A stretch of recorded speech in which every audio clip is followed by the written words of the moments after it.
Saludos, vamos a continuar con la grabación de nuestro episodio número 10 del libro de los Hebreos. Estamos analizando la naturaleza y la gloria de Cristo, así como se nos presenta en el capítulo número 1, en la segunda parte del verso 2 hasta el verso 3. Les había dicho a ustedes que hay 7 declaraciones acerca de la naturaleza y la gloria de Cristo. Lo asombroso de su naturaleza, lo asombroso de su gloria. Y en el video número 9 hablé de las primeras 2. Hoy vamos a hablar hasta donde podamos y avanzamos estas 4 bien y si no hasta donde lleguemos. La siguiente característica importante es la siguiente, es esta. Cristo es el resplandor de la gloria de Dios. Vamos a analizar este punto. Miren, del Hijo se dice que es el resplandor de su gloria. Eso aparece en el versículo 3. Lo releo, Hebreos 1, verso 3. El cual siendo el resplandor de su gloria. Bien, en este pasaje vemos la grandeza de Cristo por el hecho de que refleja la gloria del Padre. La palabra resplandor, que se deriva de la palabra griega apaugasma, puede significar brillo o también puede significar aquello que refleja la gloria de Dios, como en la mayoría de las versiones aparece. La Biblia de Jerusalén consigna de manera diferente. Dice que refleja la luz mediante de la gloria de Dios, la luz radiante de la gloria de Dios y la copia perfecta de su naturaleza. Así dice la versión de la Biblia de Jerusalén. Sin embargo, insinuar que él refleja la luz del sol sería equivocado. No es correcto. Él refleja la gloria de Dios de la misma forma. Si nosotros decimos que así como en la noche la luna refleja la luz del sol, no es de esa manera como Cristo refleja la luz de Cristo, la luz de Dios. Una mejor descripción sería mejor decir que el reflejo de Cristo es un reflejo directo. Así como es la gloria de Dios Padre, así es la gloria de Dios Hijo. Se refleja quiere decir parecido. Es como cuando un hijo tiene las mismas facciones de su padre, misma personalidad, mismas características, y la gente decimos, mira, es igualito que su padre, refleja todos los aspectos de su padre. Bueno, así es como se debe de tomar esta sección. Cristo Jesús refleja directamente todo lo que es Dios Padre. La frase que dice, el resplandor de su gloria, va a tener paralelos con otra frase que dice que es la imagen del Dios invisible, así como aparece en Colosenses 1:15.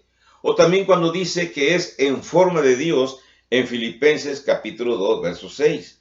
La gloria de Dios, para ustedes que me escuchen, consistía de una luz cegadora en el Antiguo Testamento. Una luz que cortaba la vista prácticamente a las gentes que lo veían. Tengamos, por ejemplo, Pablo cuando está persiguiendo a los cristianos rumbo a Damasco y quedó semi-enceguecido por esa luz potente que reflejaba la gloria de Dios. Pero en Éxodo capítulo 34 del 29 al 35 aparece también la frase de el reflejo de la luz de Dios. Este resplandor nos recuerda de la apariencia que Jesús tuvo en la transfiguración. Si ustedes recuerdan, si no se lo recordamos, en Mateo 17 verso 2, en Marcos 9, verso 2 y 3, en Lucas 9, 29. En ese momento de la transfiguración, Cristo Jesús resplandeció con el Shekinah. Shekinah significa literalmente morar. Esto es la presencia de Dios de la forma que se describe en el Antiguo Testamento. Nuevamente, para aquellos de ustedes que no estén enterados, el Shekinah se le llamaba a aquella luz que se manifestaba en el templo o que se manifestaba también en el tabernáculo para mostrar la presencia de Dios. La apariencia de esa gloria debió de haber convencido a los apóstoles de que ya no debían prestar atención a Moisés, sino que habían de aceptar a Jesús como la autoridad final. Recuerden que los apóstoles son testigos de lo que está aconteciendo en el monte de la transfiguración. Dios agregó sus palabras. Este es mi hijo amado, a quien ustedes deben de oír. A él óiganlo. Así que Dios enfatiza su verdad diciéndole a los apóstoles que su hijo amado Jesucristo, a él es a quien deben de oírlo. Y claro, yo voy a aumentar las frases diciendo que las enseñanzas de Cristo totales, completas, se encuentran en el Nuevo Testamento. Así que lo que provenga del Nuevo Testamento es una enseñanza total y completa para nosotros los cristianos en esta época. Y lo que está en el Antiguo Testamento fue una enseñanza, digamos, parcial, no completa, no total, pero suficiente para los judíos de aquella época. A todos los judíos se les escribe, se les da el Antiguo Testamento y siempre se menciona a ti Israel, a ti se le dice, y ya comienza el párrafo de lo que están diciendo Dios a través de sus profetas. Así que es diferente. La enseñanza que se dio en el Antiguo Testamento a los judíos conllevaba ciertas características, pero la enseñanza que Cristo Jesús nos da en el Nuevo Testamento es total, es final, es completa. Ahora más, miren, la gloria que se describe en este pasaje es una demostración de que en Cristo Jesús mora la totalidad, o sea, la plenitud de la deidad. En Colosenses capítulo 2, verso 9, Pablo escribe para convencer a los de Colosas acerca de la personalidad, de la naturaleza y de la gloria de Cristo, diciendo que en Cristo mora la totalidad de la divinidad o de la deidad. El autor evidentemente intentaba mostrar que la misma naturaleza de Jesús es la de la deidad. Son de la misma naturaleza de Dios Padre, de Dios Hijo y Dios Espíritu Santo. Así que son lo mismo. En el siglo IV se hizo evidente, se hizo necesario el debate para probar la deidad de Cristo, debido a que la incomprensión de la naturaleza de Cristo equivalió consecuentemente a socavar la naturaleza del Evangelio. O sea, si Cristo no era Dios, entonces su enseñanza del Evangelio no era verdad. Así que los defensores, los apologistas de los siglos primeros, tuvieron que defender la deidad de Cristo para que así también se quedara defendida la verdad del Evangelio, la naturaleza del Evangelio. De hecho, toda nuestra vida actual como cristianos estaría totalmente equivocada, errada, si acaso tenemos un concepto equivocado de Cristo. Fíjense bien lo que decimos. La iglesia de Cristo tendría una existencia equivocada si acaso estamos aceptando una información equivocada acerca de nuestro Señor Jesucristo. Y si lo consideramos solamente como una manifestación, los antiguos griegos usaban una palabra respecto a manifestación, algo así, usaban la palabra el demiurgo, que el demiurgo es una manifestación del total que es Dios. Pero no es así, no es una manifestación, es Dios mismo. Así que Cristo es la esencia de Dios. Esta declaración es paralela a la declaración de Juan, en el libro de Juan, cuando él dice, el verbo era con Dios, y después dice, el verbo era Dios, en Juan capítulo 1, verso 1, lo cual puede ser también un golpazo muy duro para aquellas personas que desprecian el primer capítulo, primer versículo de Juan, y no dicen que Cristo era Dios, sino que dicen que Cristo era un Dios. Usted sabe de cuál grupo nos estamos refiriendo, que queda golpeado duramente con esta información que estamos proporcionando. Ahora, habiéndose mostrado la forma en la que Dios nos comunica su voluntad, el autor de los Hebreos continuó dándole énfasis a la gloria de Dios que fue manifestada en Cristo, todo en el versículo 3. ¿Por qué era esta verdad tan crucial en el siglo I? ¿Por qué era tan importante? Bueno, los judíos se gloriaban en la belleza del templo. Por supuesto, ese templo se había iniciado su reconstrucción por parte de se me olvida,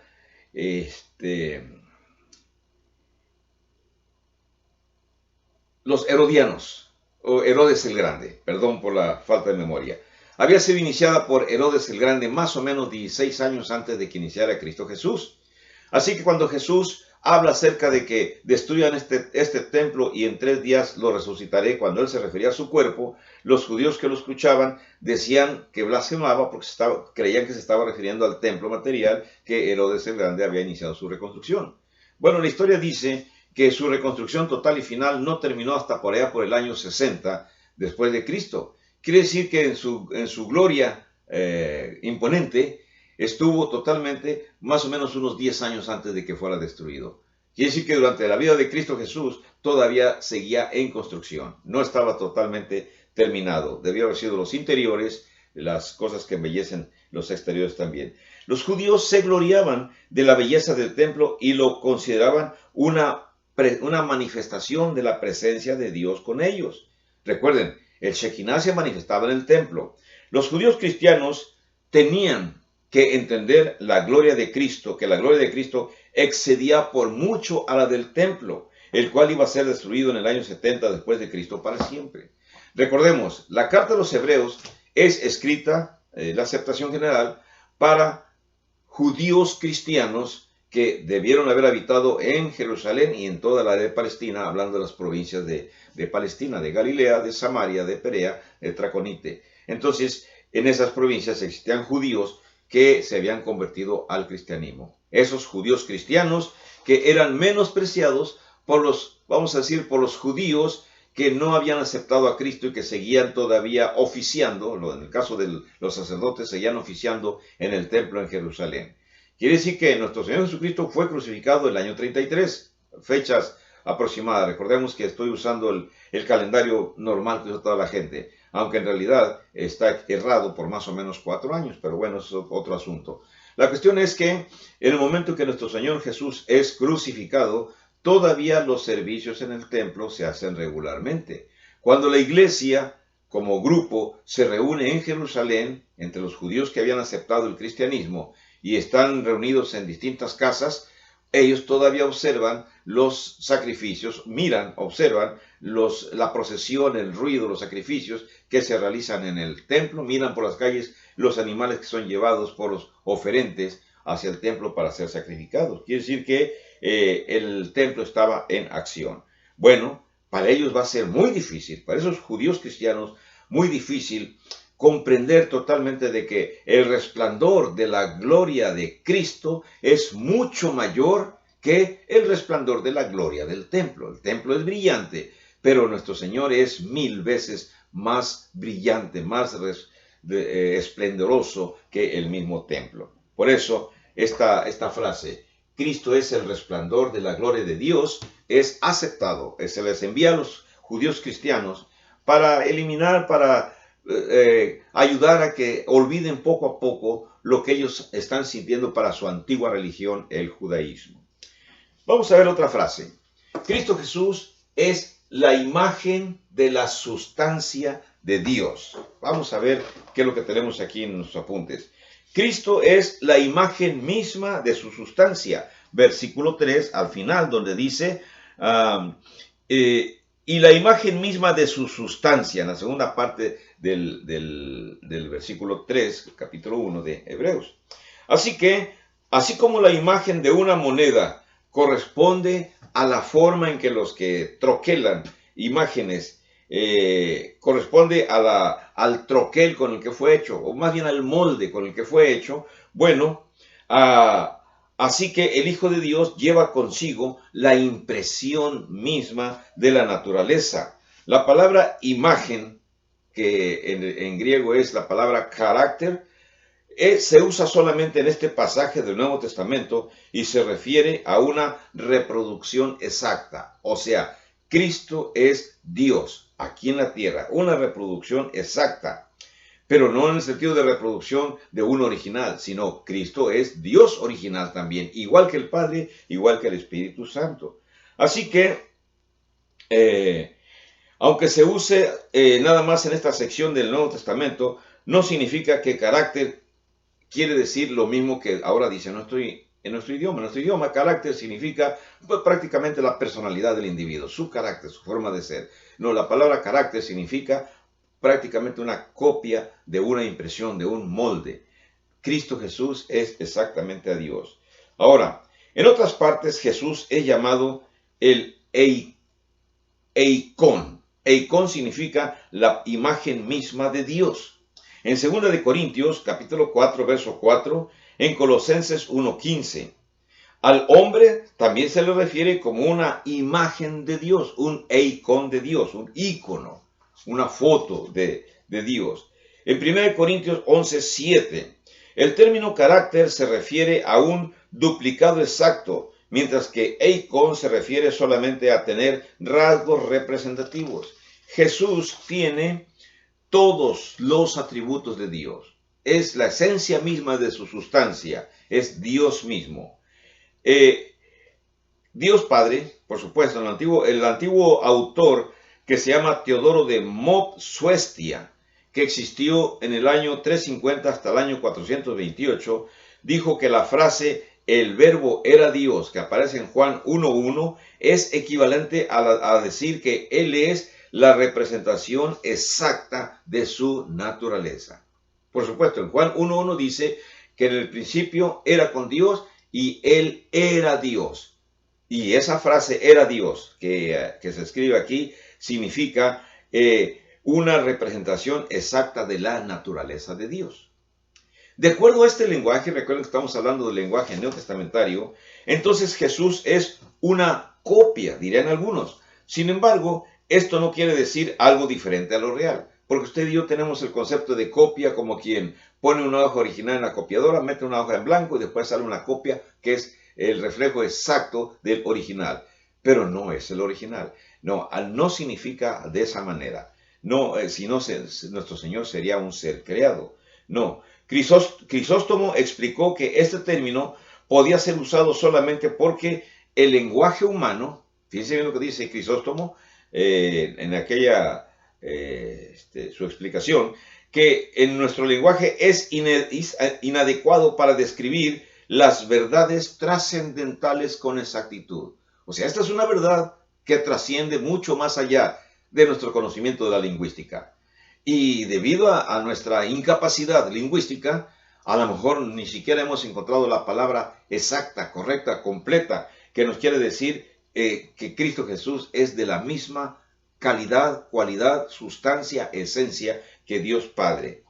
Así que no debemos dejar que algunas palabras traducidas, porque se traducen pues de la mejor manera, los traductores hacen su mejor trabajo, que nos lleven a conclusiones erróneas. No podemos pensar a Cristo como que Dios se puso encima de la copiadora y después lo que salió por debajo fue una copia de Dios y ese se le va a llamar Cristo. No, no es así como funciona la explicación. Recuerden, las traducciones nos dieron el equivalente más acercado al lenguaje, pero no transmite exactamente la idea correcta. Ahora, Cristo es superior a cualquier otro ser o un ángel debido a su relación íntima con el Padre.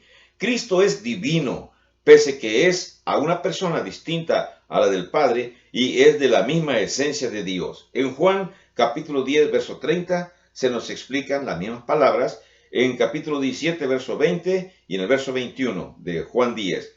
Miren, Juan 17, verso 20-21. Los cultos, tanto los antiguos como modernos, que han proclamado a Jesús como un simple mortal o como el ángel más elevado, pierden de vista el significado que se nos da en la carta a los hebreos.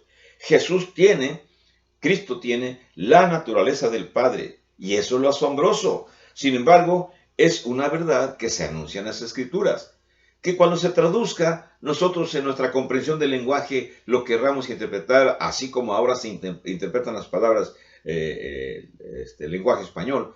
Bueno, todavía hay mucho más. Recuerden, nuestro lenguaje, por muy perfecto que sea, viene siendo imperfecto cuando se trata de traducir las verdades como la que estamos presentando en estos momentos. Así que esta declaración que aparece aquí en Hebreos constituye la declaración más grande y profunda que tenga que ver con la deidad de Cristo. Es la persona o sustancia, en griego con H, upostasis. Es el ser o es la esencia de uno, del Dios Todopoderoso. El pasaje de nuestro estudio, sin duda, apoya el punto de vista de que Jesús es de la misma sustancia de Dios. Entonces ya tenemos hasta ahorita aquí esta frase explicada. Es la imagen de la sustancia de Dios. Vamos a ver esta expresión que aparece también en el versículo 3, donde dice, y quien sustenta todas las cosas con la palabra de su poder. Sustenta todas las cosas con la palabra de su poder. ¿Qué significa eso? Bueno, el autor dijo que Cristo sustenta todas las cosas con la palabra de su poder. Es el mismo pensamiento que se encuentra en Colosenses 1:17, el cual dice, y Él es antes de todas las cosas, y todas las cosas en Él subsisten. Las mismas palabras, mismo pensamiento, ni misma corriente de idea. Esto constituye la descripción de una labor proveída, providencial. Así como el mundo fue creado por la palabra, en este caso la palabra se escribe rema, es la palabra griega de Dios, también se sustenta por su palabra. O sea, fue creado de la palabra y se sustenta por su palabra. Esto es su poder sustentador. Ciertamente, así como Cristo creó todas las cosas, nada puede continuar existiendo sin Él. Y notemos la profundidad de esta expresión.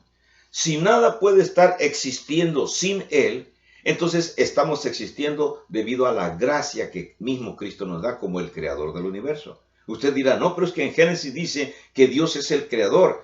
No. Recordemos la palabra acerca de Dios allá en Génesis, la palabra que se usó y que hablaba acerca de la deidad y que expliqué en mi video anterior. La deidad actuó en la creación del universo, tanto el Padre como el Hijo, como el Espíritu Santo. Génesis 1, verso 26, cuando dijo, hagamos al hombre a nuestra imagen y semejanza. La deidad reunida y dialogando acerca de la creación, de la formación del hombre. Así que nada puede existir en el mundo si no es por el poder de Cristo.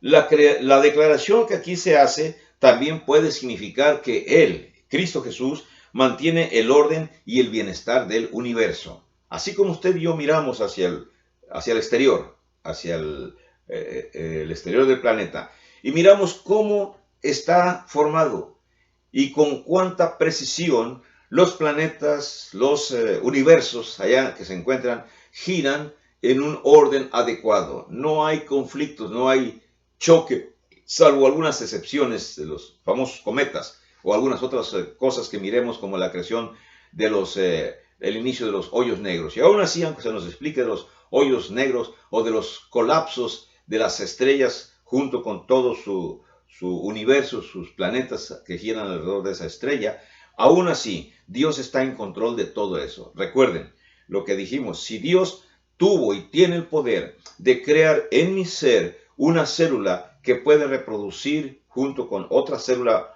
femenina, reproducir un ser que tiene las mismas características mías y de mi esposa, entonces, si Dios tiene ese poder, ¿qué acaso no tiene el poder de en las cosas materiales controladas? Claro que sí las tiene.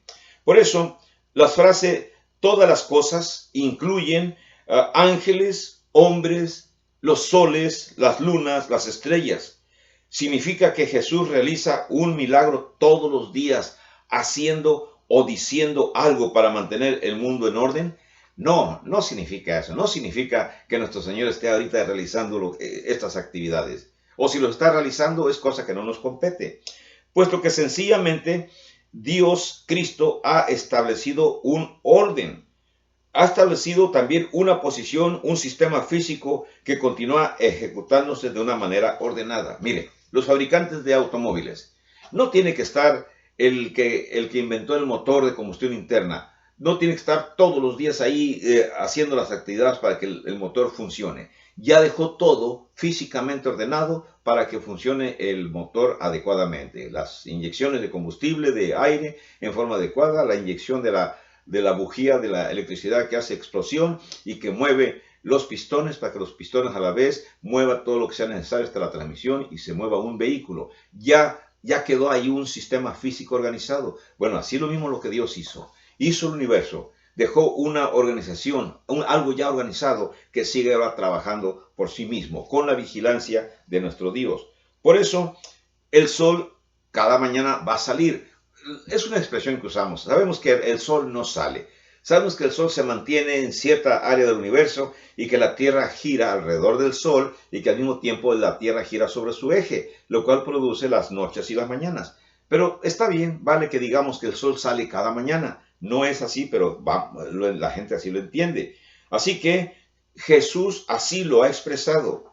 Él ha dado su palabra para que ese sistema exista desde el comienzo, desde que se inició la creación del mundo. A eso se le llama la providencia lógica de Dios. O sea, Dios hizo el universo, lo hizo con ese movimiento lógico porque así conviene para que el planeta en su rotación y en su traslación alrededor del Sol ejecute las estaciones del año que tienen que ejecutarse para que la vida en la Tierra se mantenga adecuadamente. Dios ya lo dejó establecido. La palabra hablada de Dios creó mundos de la nada. En Hebreos capítulo 11, verso 3, se nos habla acerca de esto. Jesús es el que lleva todas las cosas en el rumbo que ya fueron asignados.